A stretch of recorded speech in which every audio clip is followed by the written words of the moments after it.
पहिला सुरु त हामीले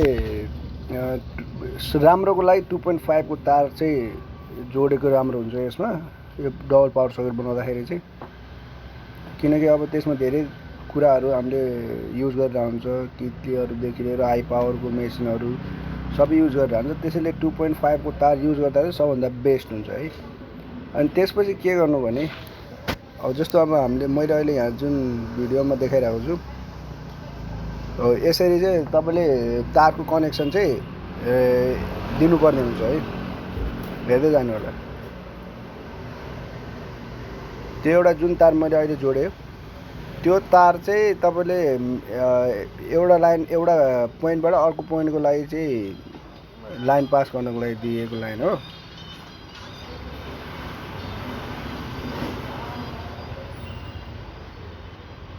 आशा गर्छु कि यो भिडियोले तपाईँहरूलाई अलिकति भए पनि सहज पुर्याओस् यो डबल पावर सकेट घरैमा आफैले जोड्दाखेरि पनि।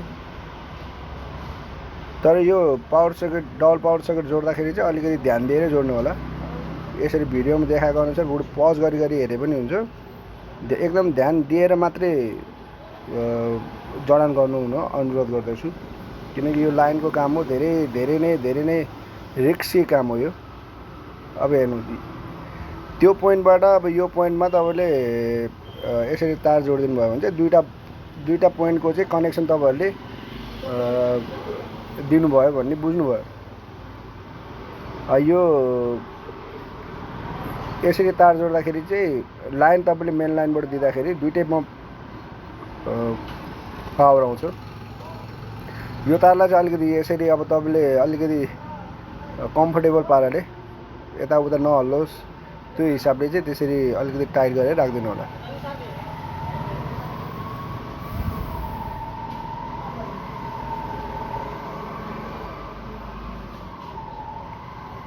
अहिले चाहिँ मैले कैँचीको युज गरिरहेको छु है।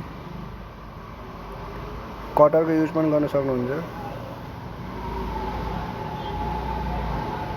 यो गर्ने बेला चाहिँ हतार नगर्नु होला है।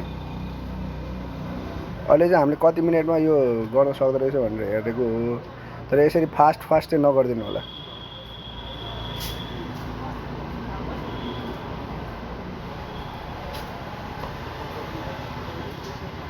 तार चाहिँ मैले भने जस्तै बरु 2.5 को हाल्नुहोस्।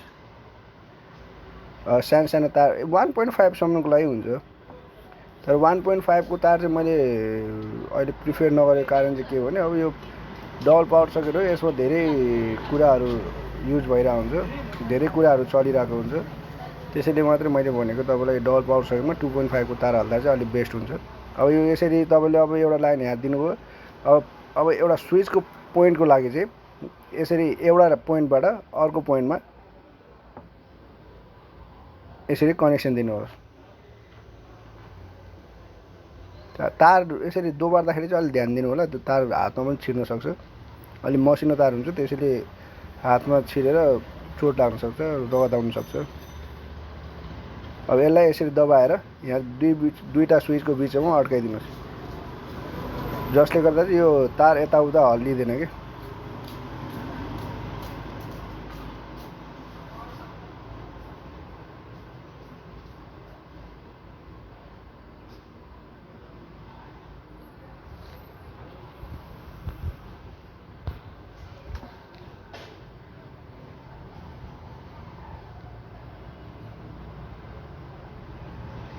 यो गर्ने बेला चाहिँ अब घरमा कटर छैन भने कैँचीको पनि युज गर्न सक्नुहुनेछ।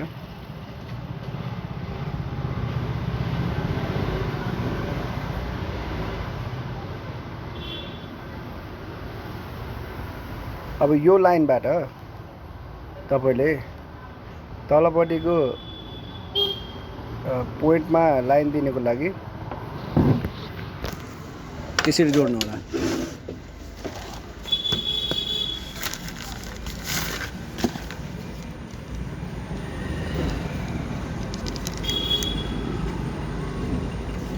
माथिपट्टि तपाईँले त्यो जुन भर्खरै अहिले हामीले जोड्यो त्यहाँबाट चाहिँ सिओएमबाट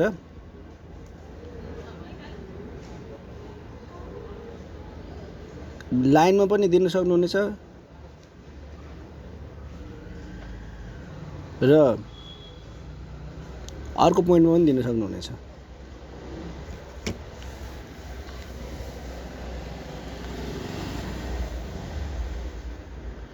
यो दुईटै पोइन्टमा दिएर फरक त पर्दैन तपाईँलाई होइन, जुनमा दिए पनि।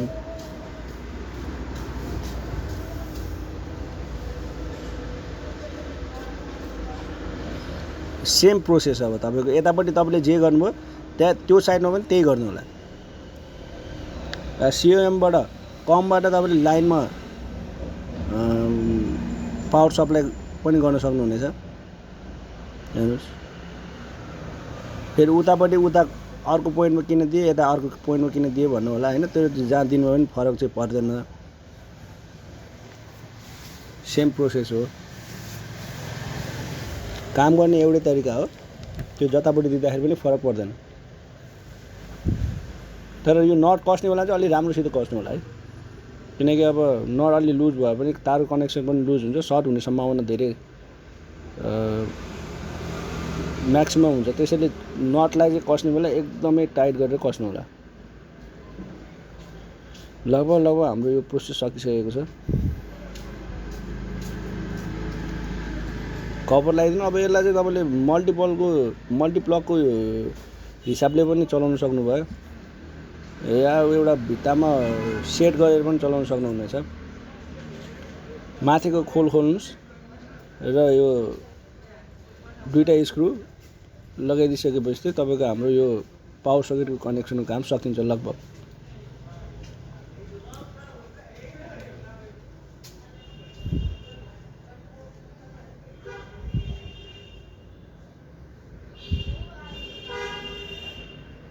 हाम्रो यो हेटौडामा स्थित साझा इलेक्ट्रोनिकको पसल हो।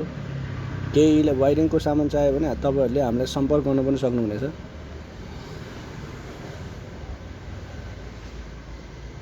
वायरिङको सामान लगायत मिस्त्रीको इलेक्ट्रिसियनको सर्भिस लिनुको लागि पनि सम्पर्क गर्न सक्नुहुनेछ। त्यसको लागि तल कमेन्ट बक्समा गएर कमेन्ट गरिदिनुहोस् र मेरो च्यानललाई गएर चाहिँ सब्सक्राइब लाइक गरिदिनुहोस्, कमेन्ट गरिदिनुहोस्। केही गल्ती भएको छ भने भनिदिनुहोस्, अझ कसरी सुधार्न सकिन्छ त्यो पनि भनिदिनुहोस्।